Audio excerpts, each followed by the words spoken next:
আসসালামু আলাইকুম।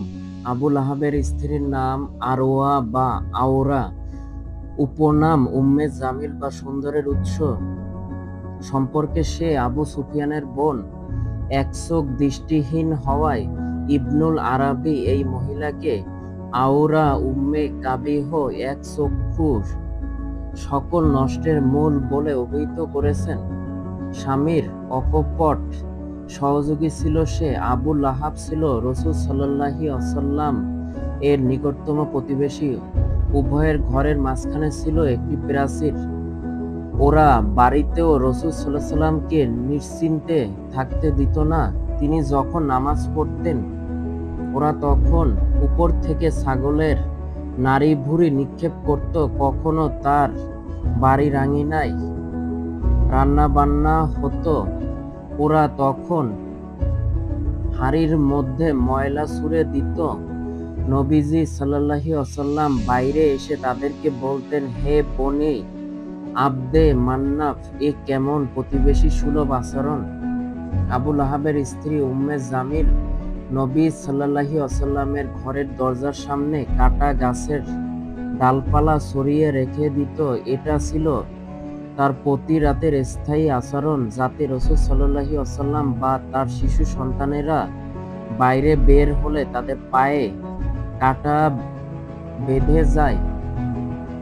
বাইহাকি ইবনে আবি হাতেম, ইবনে জারির, ইবনে আসাফির ও ইবনে হিশাম নবীজির বিরুদ্ধে গীবত, নিন্দাবাদে মুখর থাকত। আবু লাহাবের স্ত্রী চগলখুরি ও মিথ্যাচারের মাধ্যমে সংসারে বা সমাজে অশান্তির আগুন ধরিয়ে দেওয়া ব্যক্তিকে আরবদের পরিভাষায় ইন্ধন বহনকারী বা পরিবাহক বলা হয়, অর্থাৎ ওই শুল্ক কাঠ যাতে আগুন লাগালে দ্রুত আগুন ছড়িয়ে পড়ে। আবু লাহাবের স্ত্রী এই কাজটি করত পিছন থেকে। সে কারণে আল্লাহ তাআলা তাকে ও স্বামীর সঙ্গে জাহান্নামে পাঠাবেন বলে সূরা নাজিল করেন।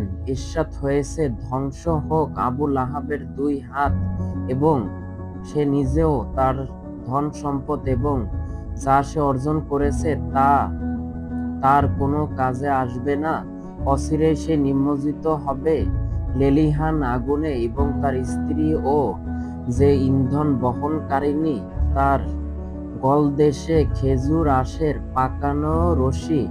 সূরা লাহাব আয়াত 1-5। এই সূরা নাজিল হওয়ার পর রাগে অগ্নিশর্মা হয়ে ওই মহিলার হাতে প্রস্তর খণ্ড নিয়ে মহানবী সাল্লাল্লাহু আলাইহি ওয়াসাল্লামকে মারার উদ্দেশ্যে কাবা চত্বরে গমন করে। কিন্তু আল্লাহ তাআলার ইচ্ছায় রাসূল সাল্লাল্লাহু আলাইহি ওয়াসাল্লাম সামনে থাকা সত্ত্বেও সে তাকে দেখতে পায়নি। মুসনাদে বাজ্জার আয়াত নং 15। নবীজিকে না পেয়ে পাশে দাঁড়ানো আবু বকরের কাছে তার মনের ঝাল মিটিয়ে উৎসাহপূর্ণ কবিতা বলে ফিরে আসে সে। কবিতায় সে মুহাম্মদ নামকে বিকৃত করে মুজাম্মাম বলে নিন্দিত করেছেন। যেমন নিন্দিতের আমরা অবাধ্যতা করি, তার নির্দেশ আমরা অমান্য করি, তার দিনকে আমরা ঘৃণা ভরে প্রত্যাখ্যান করি। ইবনে হিশাম আয়াত নং 1-356। ইমাম কুরতুবী রাদিয়াল্লাহু তাআলা আনহু সাইয়্যিদ ইবনে জুবায়ের থেকে বর্ণিত হয়েছে যে, কুরআনে যখন সূরা লাহাব অবতীর্ণ হয় সেখানে আবু লাহাবের স্ত্রীর নিন্দা করা হয়। এই কথা শুনে তার স্ত্রী রাসূল সাল্লাল্লাহু আলাইহি ওয়াসাল্লামের মজলিসে উপস্থিত হয়। ওই মজলিসে আবু বকর রাদিয়াল্লাহু তাআলা আনহু বিদ্যমান ছিলেন। ওই নারীকে দূর থেকে আসতে দেখে আবু বকর রাদিয়াল্লাহু তাআলা রাসূল সাল্লাল্লাহু আলাইহি ওয়াসাল্লামকে বললেন, আপনি এখান থেকে সরে গেলে ভালো হয়, কেননা সে অত্যন্ত কটুভাষিণী। সে এমন কথা বলবে যা বহু মানুষ মুখে উচ্চারণ করতে পারে না, ফলে আপনি কষ্ট পাবেন। মহানবী সাল্লাল্লাহু আলাইহি ওয়াসাল্লাম বলেন, আমার যাওয়ার প্রয়োজন হবে না। মহান আল্লাহ তাআলা তার ও আমার মধ্যে পর্দা ফেলে দেবেন। অতঃপর ওই নারী মজলিসে উপস্থিত হয়, কিন্তু সে রাসূল সাল্লাল্লাহু আলাইহি ওয়াসাল্লামকে দেখতে পায়নি। সে আবু বকর রাদিয়াল্লাহু তাআলাকে সম্বোধন করে বলতে লাগলো, আপনার সঙ্গী আমাকে হিজু করেছে।